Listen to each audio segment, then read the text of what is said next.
بسم اللہ الرحمن الرحیم۔ ماہ رمضان کے اندر 4 کام ایسے ہیں کہ جن کا حکم رسول اللہ صلی اللہ علیہ وسلم نے دیا ہے۔ وہ 4 کام کون سے ہیں؟ حضرت سلمان رضی اللہ تعالیٰ عنہ روایت کرتے ہیں، رسول اللہ صلی اللہ علیہ وسلم نے ارشاد فرمایا کہ رمضان کے اندر 4 کام کثرت کے ساتھ کیا کرو۔ 2 کام ایسے ہیں کہ جن کے ساتھ اللہ تعالیٰ کو راضی کرنا ہے، یعنی اللہ تعالیٰ کی رضا کے لیے کرنے ہیں، اور 2 کام ایسے ہیں کہ جن کے ساتھ اپنی ضرورت کو پورا کرنا ہے۔ ان 2 میں سے جن کے ساتھ اللہ تعالیٰ کو راضی کرنا ہے، رسول اللہ صلی اللہ علیہ وسلم نے ارشاد فرمایا، پہلا یہ ہے کہ لا الہ الا اللہ کو کثرت کے ساتھ پڑھنا، لا الہ الا اللہ کا ذکر کثرت کے ساتھ کرنا۔ پھر لا الہ الا اللہ کے دیکھیں کتنا پاورفل کلمہ ہے کہ رسول اللہ صلی اللہ علیہ وسلم نے حدیث میں ارشاد فرمایا، جس کا مفہوم یہ ہے کہ زمین و آسمان کو ایک پلڑے میں رکھ دیا جائے اور لا الہ الا اللہ دوسرے پلڑے میں رکھ دیے جائے تو لا الہ الا اللہ والا پلڑا جھک جائے گا، وزنی ہو جائے گا۔ اندازہ کریں کہ کتنا پاورفل کلمہ ہے لا الہ الا اللہ، اور دوسرے پلڑے کے اندر زمین و آسمان اور ایک پلڑے کے اندر صرف لا الہ الا اللہ، تو کتنا وزنی ہے، تو یہ کتنا پاورفل کلمہ ہے، تو اس کا ذکر ہمیں کثرت کے ساتھ کرنا چاہیے۔ پھر ایک حدیث میں رسول اللہ صلی اللہ علیہ وسلم نے ارشاد فرمایا، سب سے افضل ذکر لا الہ الا اللہ ہے۔ اندازہ کریں کہ سب سے افضل ذکر لا الہ الا اللہ ہے۔ پھر ایک حدیث کے اندر رسول اللہ صلی اللہ علیہ وسلم نے ارشاد فرمایا کہ جس شخص نے دن میں 100 مرتبہ لا الہ الا اللہ پڑھا، قیامت کے دن جب اللہ تعالیٰ اس کو اٹھائیں گے تو اس کا چہرہ 14ویں کے چاند کی طرح چمک رہا ہوگا۔ سبحان اللہ، کتنی فضیلت ہے اس شخص کے لیے کہ جو دن میں 100 مرتبہ لا الہ الا اللہ پڑھتا ہے، قیامت کے دن جب اللہ تعالیٰ اس کو اٹھائیں گے تو اس کا چہرہ 14ویں کے چاند کی طرح چمک رہا ہوگا۔ پھر ایک حدیث کے اندر رسول اللہ صلی اللہ علیہ وسلم نے ارشاد فرمایا کہ اپنے ایمان کو تازہ کرتے رہا کرو۔ صحابہ نے عرض کیا، یا رسول اللہ صلی اللہ علیہ وسلم، ہم اپنے ایمان کو کس طرح تازہ کریں؟ تو رسول اللہ صلی اللہ علیہ وسلم نے ارشاد فرمایا کہ لا الہ الا اللہ کے ذکر کے ساتھ اپنے ایمان کو تازہ کیا کرو۔ تو ہمیں چاہیے کہ لا الہ الا اللہ کا ذکر چلتے پھرتے اٹھتے بیٹھتے ہر وقت اس کلمے کا ذکر کرنا چاہیے، اس کلمے کا ورد کرنا چاہیے، اور رسول اللہ صلی اللہ علیہ وسلم نے ہمیں حکم دیا ہے کہ ماہ رمضان کے اندر اس کلمے کا ذکر زیادہ کرو، کثرت کے ساتھ اس کا ذکر کرو۔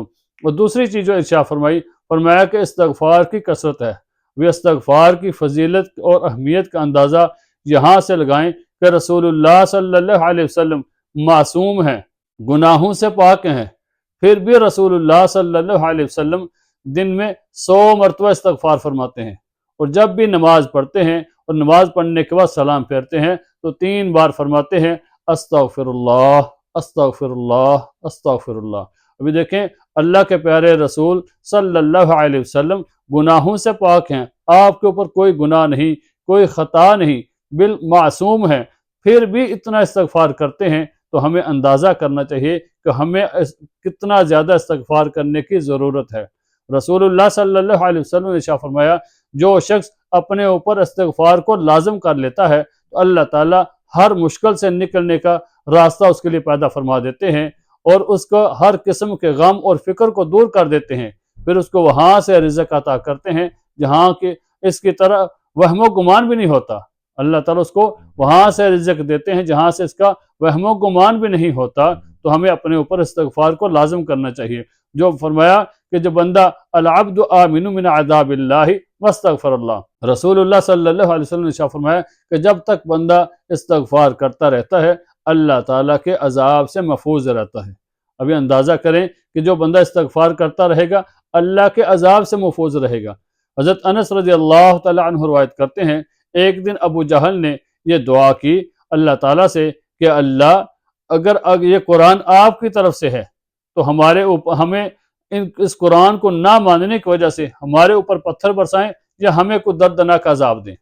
دیکھیں، اللہ تعالیٰ سے عذاب مانگ رہا ہے، یا یہ کہہ رہا ہے کہ اللہ ہمارے اوپر پتھر برسا کہ ہم تیرے قرآن کو نہیں مانتے، لیکن اللہ تعالیٰ نے پاک کلام کے اندر یہ آیت اتاری، وَمَا كَانَ اللَّهُ لِيُعَذِّبَهُمْ وَأَنْتَ فِيهِمْ وَمَا كَانَ اللَّهُ مُعَذِّبَهُمْ وَهُمْ يَسْتَغْفِرُونَ۔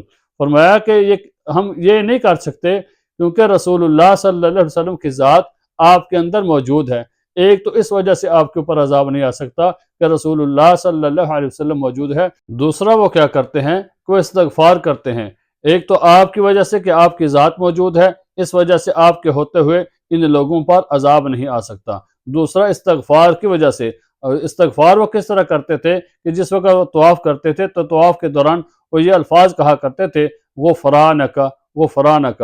تو یہ وہ گویا کہ وہ اللہ تعالیٰ سے مغفرت طلب کر رہے ہیں، اللہ تعالیٰ سے معافی مانگ رہے ہیں، تو اس وجہ سے اللہ تعالیٰ فرماتے ہیں کہ میں ان کو کس طرح عذاب دے سکتا ہوں۔ تو اگر ایک بندہ روزے دار ہو، روزے کی حالت میں، روزہ بھی اللہ تعالیٰ کی رضا کے لیے ہو، پھر روزے کی حالت میں جب بندہ استغفار کرتا ہے تو اس کو کتنا فائدہ ہوگا۔ جب مشرک لوگوں کو اللہ تعالیٰ عذاب اس وجہ سے نہیں دے رہے کہ وہ استغفار کرنے والے ہیں، تو جب مومن بندہ استغفار کرے گا تو اللہ تعالیٰ اس کی کتنی مشکلات کو دور کریں گے، اس کی کتنی پریشانیاں ختم فرمائیں گے، اور اس کو کتنا رزق عطا کریں گے، اور سب سے بڑی بات کہ اللہ تعالیٰ مومن بندے کی بخشش و مغفرت فرما دیں گے۔ تو ہمیں چاہیے کہ اس ماہ رمضان کے مہینے کے اندر جو رسول اللہ صلی اللہ علیہ وسلم نے ہمیں حکم دیا ہے کہ لا الہ الا اللہ کی کثرت اور استغفار کی کثرت کریں، زیادہ سے زیادہ چلتے پھرتے اٹھتے بیٹھتے ہر وقت ہمیں استغفار کرنا چاہیے۔